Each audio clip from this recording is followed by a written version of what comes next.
Hello everyone, I'm Zahra. We are in Moodle MOOC 13, week 2. In this week we want to go to teacher practice area in order to be familiar with some of these resources and activities on Moodle. For this reason, first of all, we come here to this page and then we should click on the button, turn the editing on, so that we can go to the list of activities and resources. Okay, we should first of all choose one of the topics. Now these topics are empty, mostly empty. Okay, let's randomly go to this topic. Here you see there's a plus, add an activity or resource. This is the list of activities followed by these resources. First of all, let's take a look at these different activities. Here we've got the assignments. If I click on it, the explanation appears here. Big blue button in which we can set for some synchronous live sessions. In the chat box, chat activity, we can create opportunity for learners, for the participants to communicate with each other. There is also a checklist that allows a teacher to create a checklist, a to-do list, task list for students. Also, we can provide choices. There is also a database in which we can add different types of files and different entries. There is also e-voting. We can ask opinion and vote for something.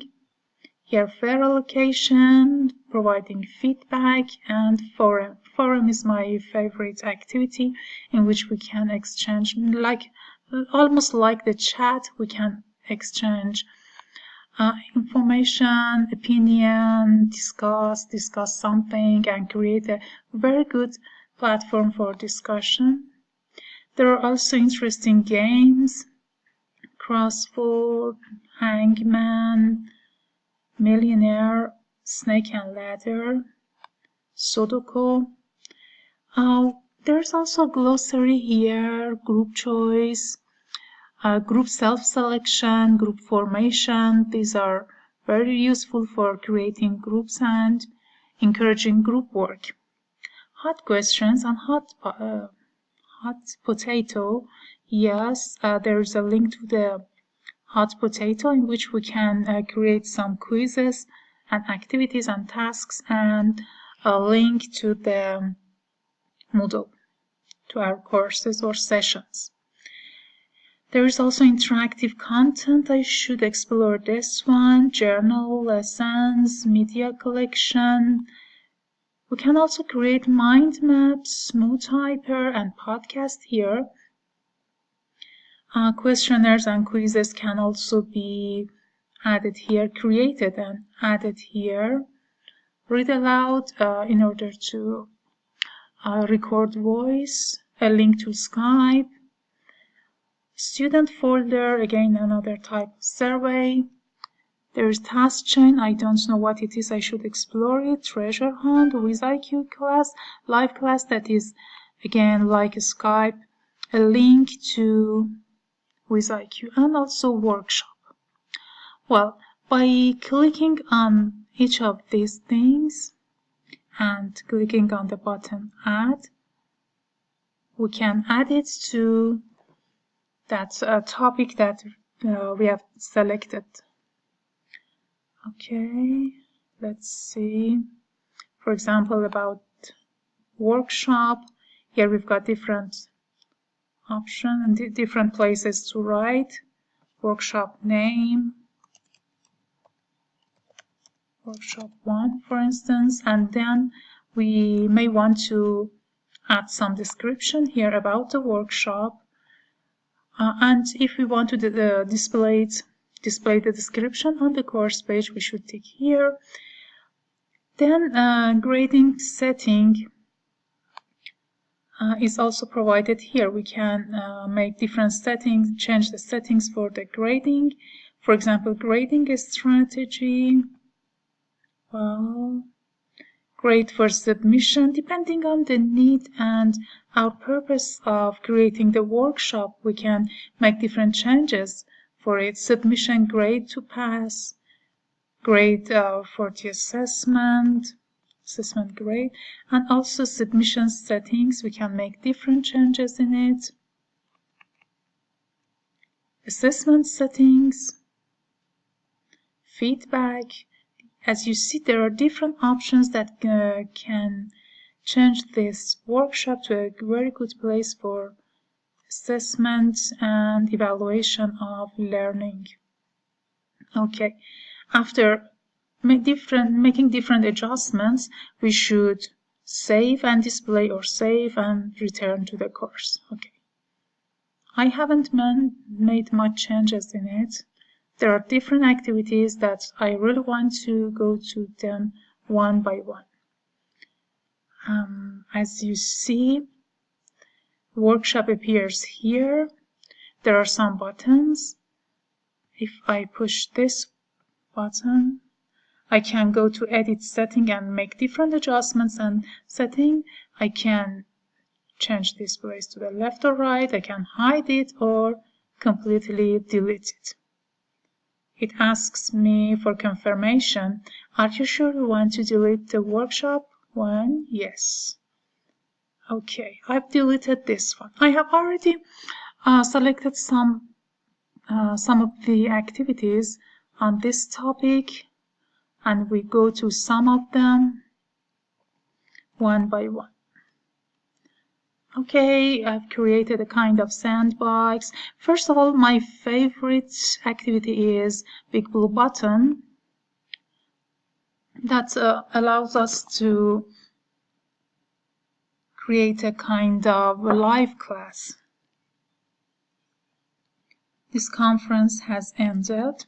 Well, let's go to make different adjustments in it to see how we can create a live class using Big Blue Button.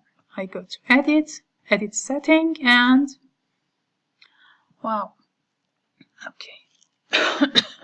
Sorry. Well, as you see here, there are some options. We can choose for room activity with recording, room activity only, and recording only. I've selected room activity with recording. And for general settings, the name, I've just randomly named it 1, 2, 3. You can name it after the purpose of the class or any other option. Send notification. If I tick this one, as soon as I make adjustment and save the activity, the notification will be automatically sent to the participants. So since this is just a practice, I don't want to disturb people, so I do not tick it. But if you adjust for a class, you set for a class, you should click on this part. Show more. You can add some descriptions here. Activity room setting. Welcome message. I just sent wrote welcome first, a welcome message. Wait for moderator to enter. You can read what it means. Viewers must wait until a moderator enters the session before they can do so. Session can be recorded. Yes, it can be recorded. And now it is the recording setting. And then the presentation content, we can upload the files, for instance, PDF files and slides. And adding participants, I add all users enrolled. I can also add particular participants. From a participant list, and I can assign them roles. All users enrolled as moderator. Role of teacher again as moderator or viewer. They can be viewer or moderator. And the most important thing is scheduling for the session. If we want to enter the session, for instance, today is November 16th. Okay. Now I want to adjust it for now, for 8:45 a.m.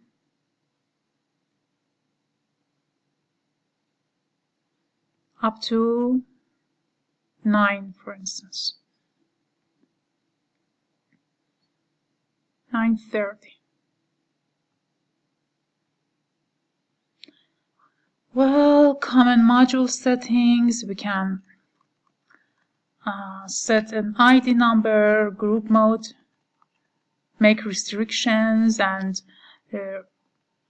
assign some conditions for activity completion and add tags. But I'm not gonna make any changes in this part. Let's save and display. I should click on the save and return to the course. Okay. If I want to join this session,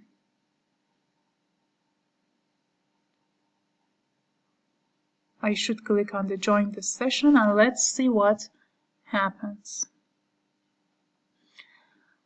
It's loaded, and each time that it's loading you will read a nice meaningful quotation from a major figure in the history, politics, education, anything. Tell me and I forget, teach me and I remember, involve me and I learn. Good, I like it. Okay, now it's being loaded, taking a little long. Good, that's a classroom. We have entered the classroom. Okay, you may want to use your microphone or listen only. As you see here, you've got the whiteboard here.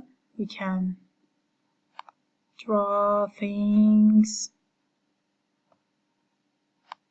add different shapes, add texts,